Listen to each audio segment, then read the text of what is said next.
दोस्तों, भजनों की माला में आपका स्वागत है। मैं आज आपको धर्मराज की कहानी सुनाने जा रही हूँ।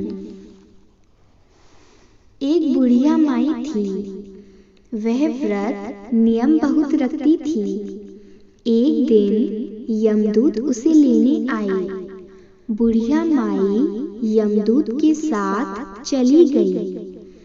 आगे गहरी नदी बह रही थी। बुढ़िया माई डूबने लगी। तब यमराज जी ने पूछा, माई गायदान की हुई है क्या? तब बुढ़िया माई ने मन में गाय माता का ध्यान किया तो गाय माता उपस्थित हो गई। गाय की पूंछ पकड़कर बुढ़िया माई ने नदी पार की। आगे गई तो उसे पागल कुत्ते खाने के लिए दौड़े। तब यमराज ने पूछा, कुत्ते को रोटी दी है क्या? बुढ़िया माई ने मन में कुत्तों का ध्यान किया तो कुत्ते चले गए। आगे चली तो काले कौए बुढ़िया माई को चोंच मारने लगे। तब यमराज जी ने कहा कि ब्राह्मण की बेटी को सिर में तेल लगाने को दिया है क्या? बुढ़िया माई ने ब्राह्मण की बेटी को याद किया तो कौओं ने चोंच मारना छोड़ दिया। आगे गई तो पैरों में कांटे चुभने लगे। तब यमराज जी ने कहा कि चप्पल दान की है क्या? बुढ़िया माई ने याद किया तो चप्पल पैरों में आ गई। इस पर चित्रगुप्त जी ने यमराज जी से कहा, आप किसको ले आए हो?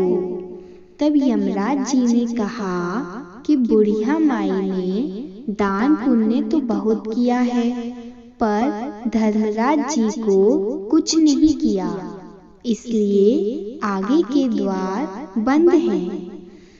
तब बुढ़िया माई बोली कि मुझे 7 दिनों के लिए धरती पर जाने की आज्ञा दे दो। 7 दिनों तक कहानी सुनकर उद्यापन करने के बाद वापस आ जाऊंगी। बुढ़िया माई वापस धरती पर आ गई। पूरे गांव में खबर फैल गई कि बुढ़िया माई भूतनी का रूप धारण करके आ गई है।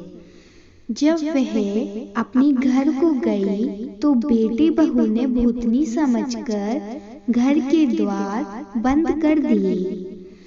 तब उसने अपने बेटे और बहू से कहा कि मैं भूतनी नहीं हूँ, मैं तो धर्मराज जी के कहने से वापस आ गई हूँ। मैं नियमानुसार प्रत्येक दिन धर्मराज की कहानी सुनकर उद्यापन करके वापस परलोक चली जाऊंगी। यह सुनकर बेटे ने उद्यापन एवं पूजा की सभी सामग्री एकत्रित कर दी, लेकिन कहानी का हुंकारा नहीं भरा।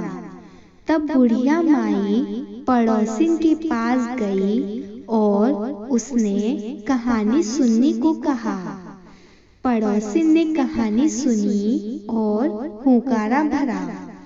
बुढ़िया माई ने 7 दिनों के पश्चात कहानी सुनाकर उद्यापन कर सभी सामान दान कर दिया।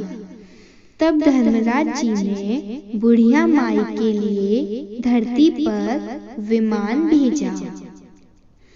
विमान देख सभी गांववासी स्वर्ग जाने को तैयार हो गए। बुढ़िया माई बोली कि मेरी कहानी तो सिर्फ पड़ोसी ने ही सुनी है। तो सभी गांव वालों ने बुढ़िया माई के पैर पकड़ लिए और धर्मराज की कहानी सुनाने का आग्रह किया। कहानी सुनने के पश्चात सभी गांव वाले विमान में बैठकर स्वर्ग में पहुंचे तो धर्मराज जी ने कहा कि मैंने तो सिर्फ बुढ़िया माई के लिए ही विमान भेजा था, पर यहाँ तो सभी गांववासी एकत्रित हो गए हैं। तब बुढ़िया माई ने कहा कि मेरी कहानी इन सभी गांव वालों ने सुनी है, अतः आधा पुण्य इनको भी दे दो। तब धर्मराज जी ने सभी गांव वालों को स्वर्ग में वास दिया। अतः हे धर्मराज जी महाराज, जैसे बुढ़िया माई को स्वर्ग में वास दिया, वैसा ही सभी कहानी सुनने वे हुकारा भरने वालों को स्वर्ग में वास देना। बोलो धर्मराज जी की, यमराज जी की जय।